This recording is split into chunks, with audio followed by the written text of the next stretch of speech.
Hey guys, welcome back. So today's video I'm going to talk about one of the most highly requested videos of all times, and I've got so many emails, so many DMs and so many comments on my videos about this. And by the title you can already guess it's about GRE and how you apply for PhD abroad and everything. So I have done 2 videos in the past about it, and I'm going to link it somewhere on the screen and in the description box. So I've talked about how you can prepare for GRE before, and I've talked about how very generalized way of how you can apply for abroad to do PhD or masters. And today's video I'm going to answer some of your questions which I get on an everyday basis, and I've got so many emails. And there was one guy who emailed me constantly, which is Deepak, and he wanted me to do this video. So I thought, you know what, I'm gonna finally sit today and film this video. So I made my notes like always. I have all the things, like the most highly asked questions of all times, and I've like made my notes about it, what I'm gonna speak in this video, so that it's not very long. Before starting, I just want to let you guys know that I am doing PhD. I came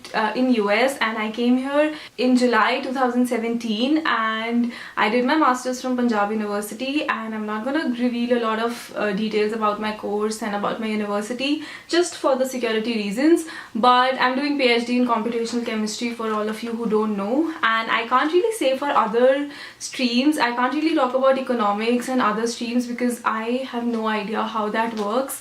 So I'm going to talk about mainly about sciences and engineering because that's like the general trend that follow, and it's very common. And also I'm going to talk in a very generalized way. Most of it is for PhD students, but if you're applying for masters, there are few other things like the finances and other things are very different from PhD, because masters you have to pay a lot of fee and you don't get much stipend. You have to apply for different scholarships. So I'm not going to talk about it because I really don't have any experience. And yeah, without further ado, let's just get started with the video. And before I start answering your questions, I just want to say, like a disclaimer, I am no professional. I'm just talking from my own experience, so take my word as a friend advising you, but I'm not a person who can say for sure because I'm not at all a professional. I don't know how these things work. I'm just talking from my experience, so just that. Okay, so the first question, which is the most common question that I get, is how to select your university, like the best way to select your university. Now, when I started doing Google searches about the universities, and I used to write it in a different notebook. Every day I used to search for 2-3 universities, and I used to look up in the departments if they have a good chemistry department, what streams they have, if they have like very hi-fi organic department or something like that. You have to keep reading about it, but I think the best way to go about it is to search according to your research area, what research you want to do. And it's not at all compulsory that you apply for a PhD in the same research you've been doing in your masters. You can obviously change, but you can't change after PhD. So just make up your mind what you want to do and start selecting or start filtering out your universities according to your area of interest. And some people search it by a professor, like say you've been reading someone's work and you really want to go to their group and do the research that they have been doing. So you're going to search about what collaborations they have and something like that. So you can search according to your research area. You can search according to particular people that you want to work under, and you can also ask your seniors. That's what I did, and most of the students do. Like, it's the very common thing. If you have seniors studying in a university, you can obviously approach them, ask them about the university and other things. And since they're already living there, they can obviously give you like a much better review about the place and everything. And also you can, it's not very common, but you can search according to your area that you want to live. Some people want to go to a particular state in US because they have family or they have friends living there, or some reason or the other. Like, they don't want to go to a very hi-fi place that's very expensive, because obviously if you're living in a very big city, it's going to be way more expensive than living in a small city. So these are like small things that you have to keep in mind. But overall, I think go with the research interest. And if you don't know about your research interest, just ask your seniors. I think that's the best way to go about. And just trust your instinct. If you think it's a good university, just apply. That's the one thing that I would say helped me. Okay, and the second one is how you can send a mail to a professor.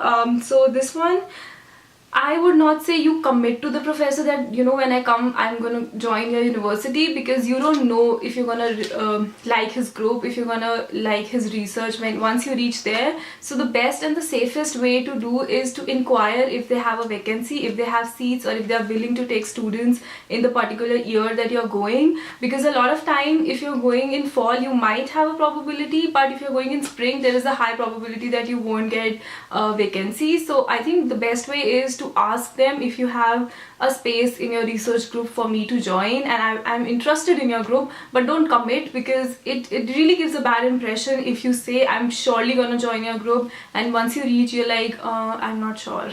So just don't do that. Just email them, talk to them about their work, and just make an appointment that once I come there, I would like to see you, or I'm interested in your work and I would like to work with you. That's it. Just don't say I am 100% going to join your group or something like that.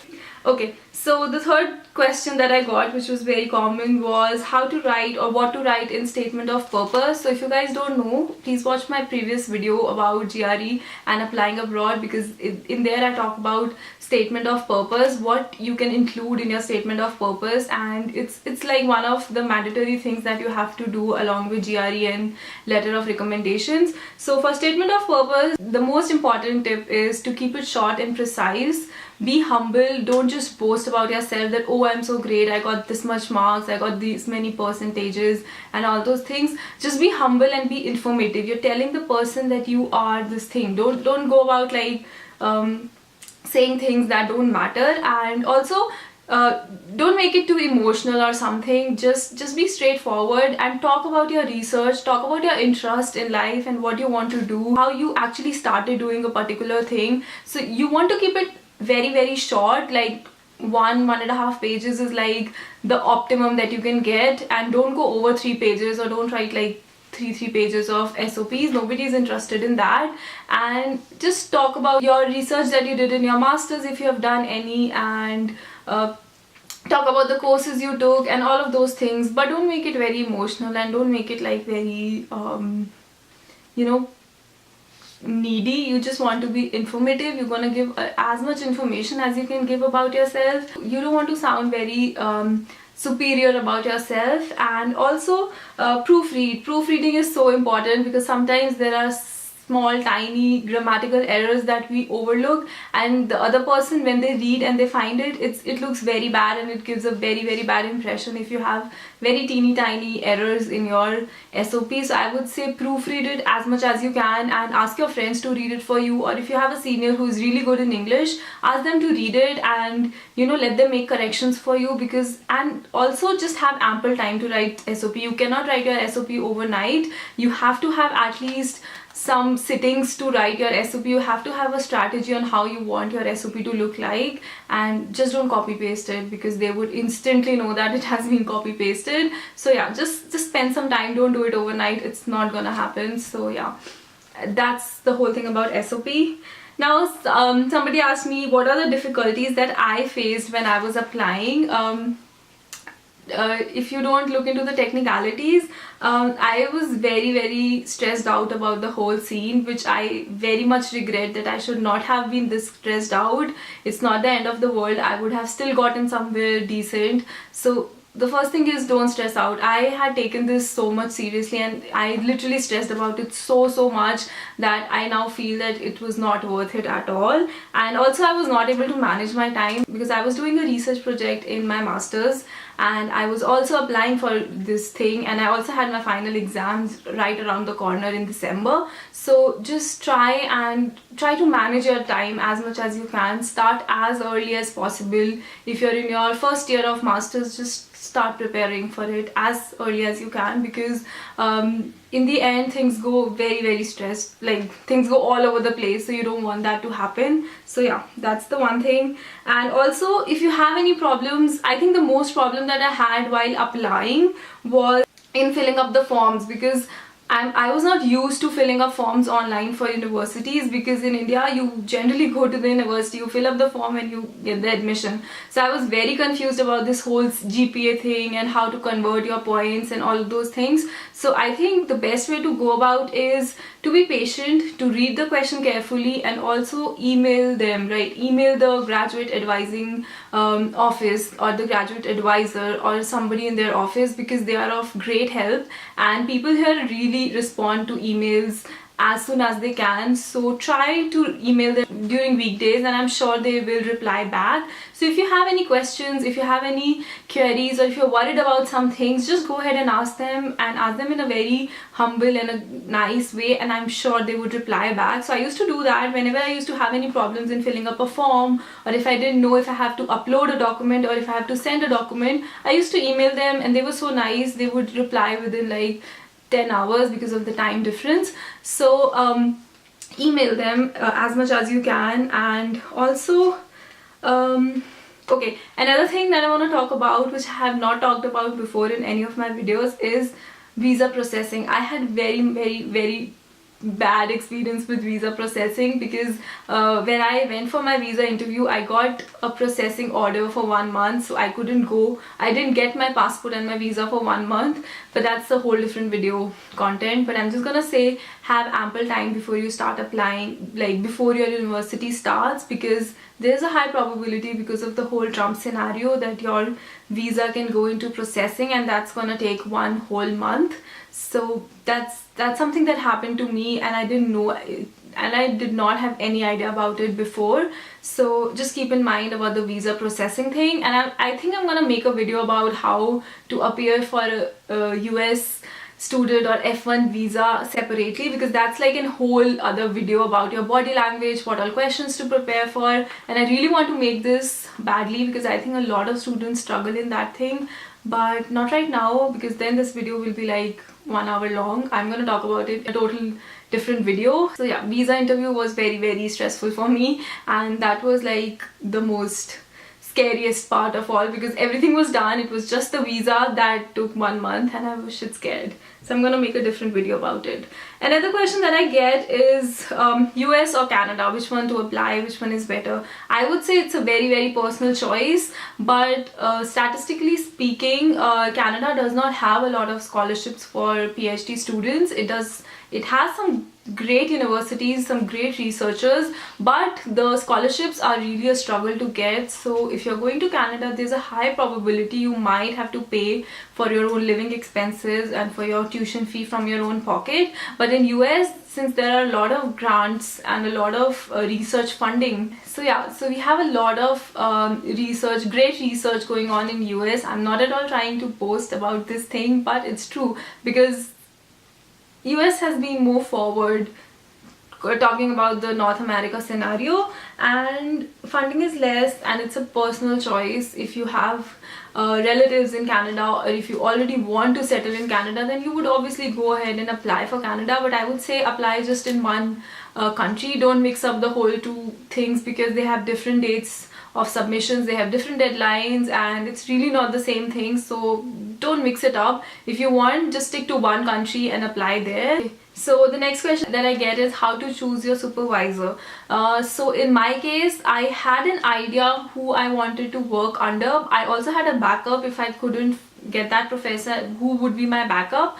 But I would say you come to the university, like once you enter the US, then you decide which professor you want to work under. Don't just decide before you come here. And it's not the criteria that if you don't have an advisor you can't get admission for PhD. In most of the universities, it's the graduate school who gives you the admission, not the supervisor or the professor. In most cases this is the case. So don't commit before coming, because you really don't know how that person's lab is, how their working style is, if you would be able to work with them. So it's always a better idea to come here. And even here the structure is like that they give you a lot of time to talk to other professors, go and visit their labs, talk to the lab mates and other colleagues, and then decide with a very mindful thing that what you are getting into. So I would not suggest like having a supervisor before you come here. And it's very common. I know a lot of students think like they have to have an advisor before they come here.